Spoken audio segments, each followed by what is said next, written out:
안녕하세요. 노동법의 정석 임놈입니다. 곤놈입니다. 오늘 최저임금법 개정안에 대한 얘기를 하려고 합니다. 난리 났죠? 밖에 시위하고 그러고 있습니다. 최저임금법 개정과 관련해서 저희의 그 법 개정에 대한 옳고 그름에 대해서 얘기를 하기는 좀 그렇고, 네. 그냥 어떤 부분이 개정이 됐는지에 대해서 여러분들이 좀 이해하기 쉽게 설명을 해드리겠습니다. 네. 크게 두 가지를 설명을 드릴게요. 법 개정도 사실 크게 두 가지로 법 개정이 됐고요.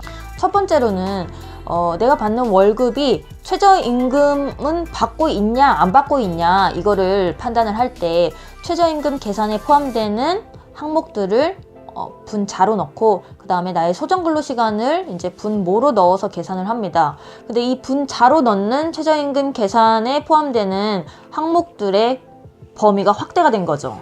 네. 이제 크게는 복리후생비와 정기상여금이 이제 문제가 되고 있습니다. 간략간략하게 이렇게 먼저 설명을 드릴게요. 네. 그다음에 두 번째로는 취업규칙 변경 절차와 관련해서 약간의 특례 조항을 두었는데요. 먼저 첫 번째로 최저임금 계산을 할 때 어떤 항목들이 더 추가가 됐는지 이 부분에 대해서 좀 구체적으로 말씀을 드리겠습니다. 네. 아까 말씀드렸듯이 정기상여금과 복리후생비라고 말씀을 드렸는데, 여러분들이 복리후생비가 뭐고 정기상여금이 뭐고 잘 와닿지 않으실 것 같아서 이제 실무적으로는 어떤 수당으로 불리고 있는지에 대해서 설명을 조금 해주시겠어요? 네, 급여 명세서 보시면 상여금인데 정기적으로 받는 상여금. 네, 그게 정기상여금이죠.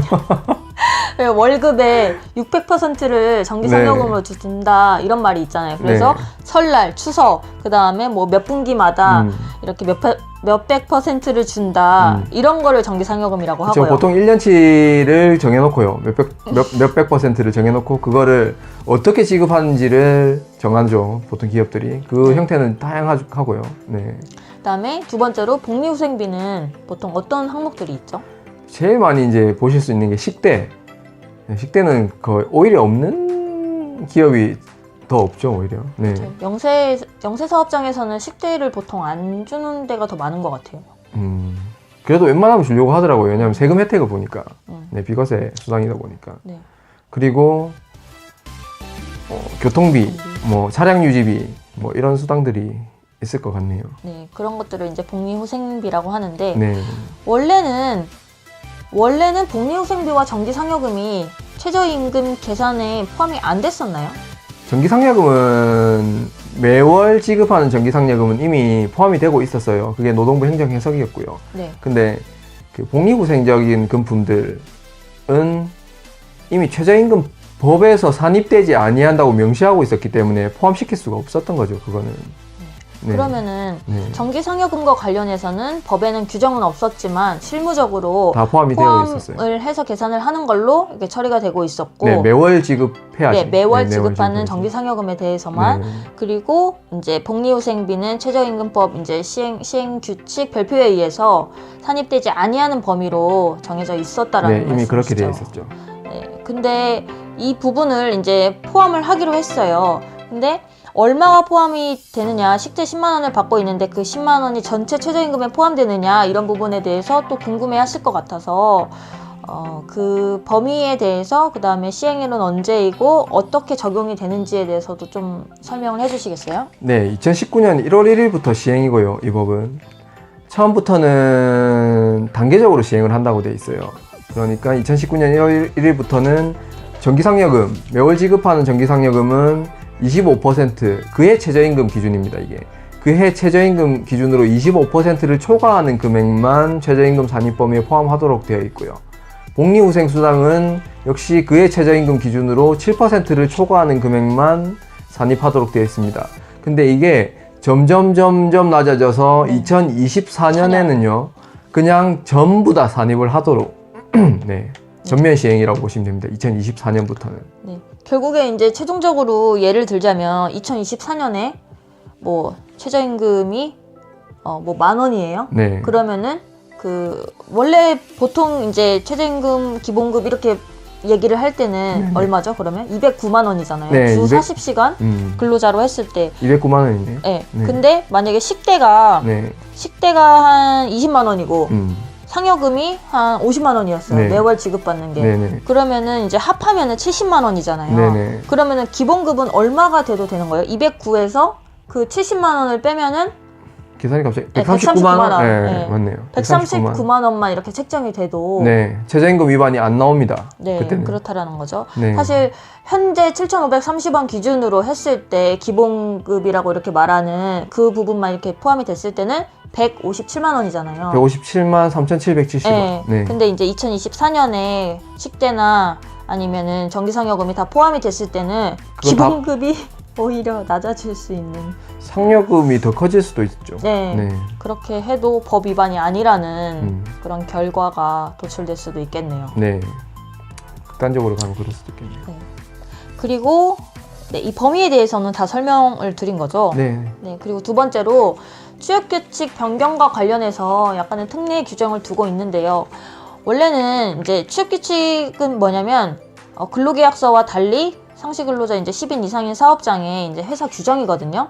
그 규정을 만약에 변경을 할 때 불이익하게 변경을 하는 경우에는 이제 근로자 과반수의 동의를 받아야 해요. 만약에 근로자 과반수로 조직된 노동조합이 있는 경우에는 또 그 노동조합이지만 어쨌든 근로자 과반수의 동의를 받아서 변경을 해라 라는 게 법이었는데 이번에 이제 회사 입장에서는 정기상여금을 이렇게 분기마다 주다가 매월 이렇게 고정적으로 지급을 하게 되면 최저임금 범위에 포함이 되는 거잖아요. 그렇죠. 그럼 회사 입장에서는 오히려 부담이 조금 줄어들 수가 있는 거겠죠. 네. 그러니까 이 법 개정안을 도입을 하려고 할 거 아니에요.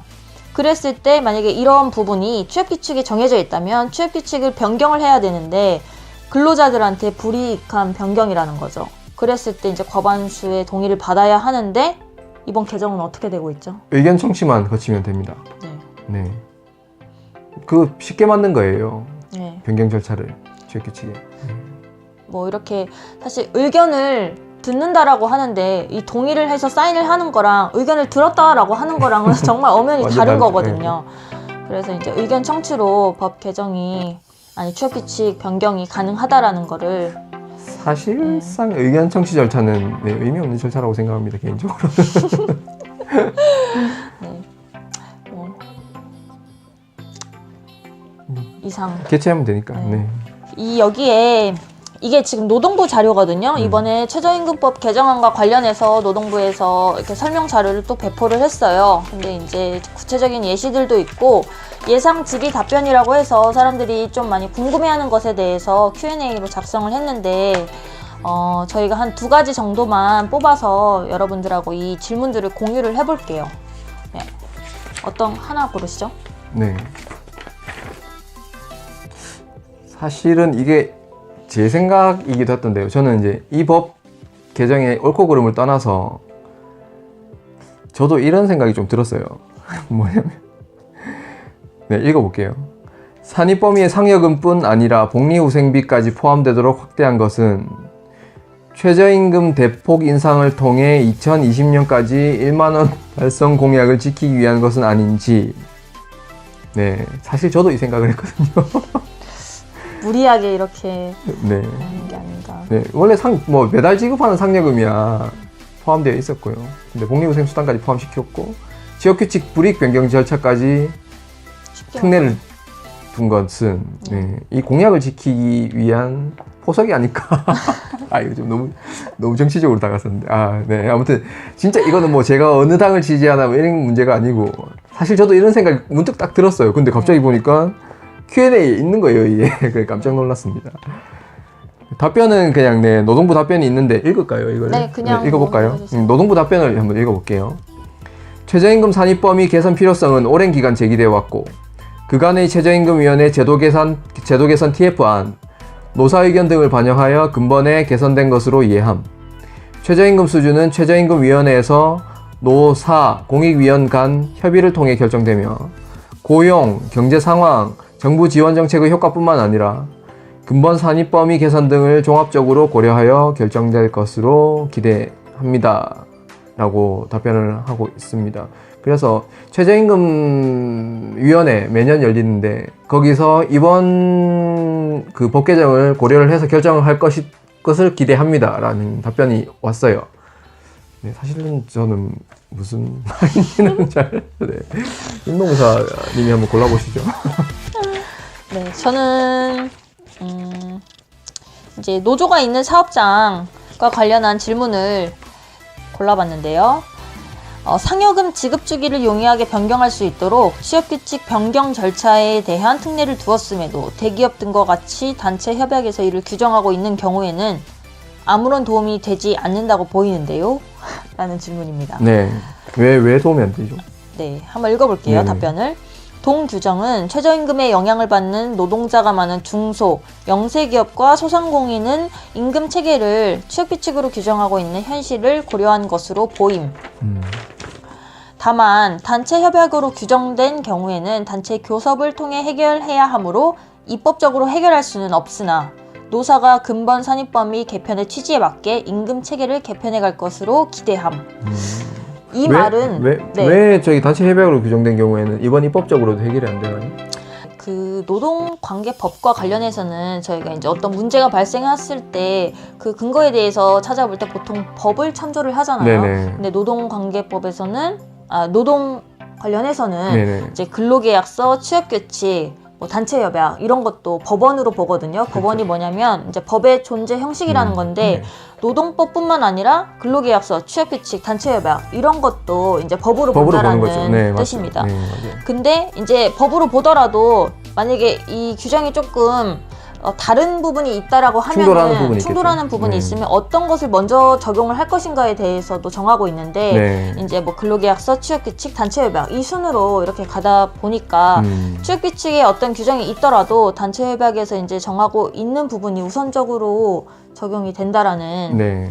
뜻으로 이해를 하시면 될 것 같고요. 네. 그렇기 때문에 이제 취업규칙 불이익 변경을 통해서 근로자들의 의견 청취를 들어서 변경을 하더라도 노사 합의에 의해서 어떤 항목을 뭐 최저임금 항목으로 이렇게 포함을 하고 있는지 아니면은 뭐 상여금 지급 주기와 관련해서 뭐 분기별로 지급을 한다라고 이렇게 정하고 있으면 그 합의를 통해서 변경하지 않는 이상 기존 규정대로 그대로 가는 거죠. 그러니까 지역규칙을 의견 청취만을 거쳐가지고 기존에 세 달마다 한 번씩 지급되는 정기상여금을 매달 지급하는 정기상여금으로 변경을 해도 단체 협약은 아직까지도 세 달마다 지급한다라고 규정되어 있으면 어차피 네. 이 지역규칙 개정은 의미가 없는 거네요.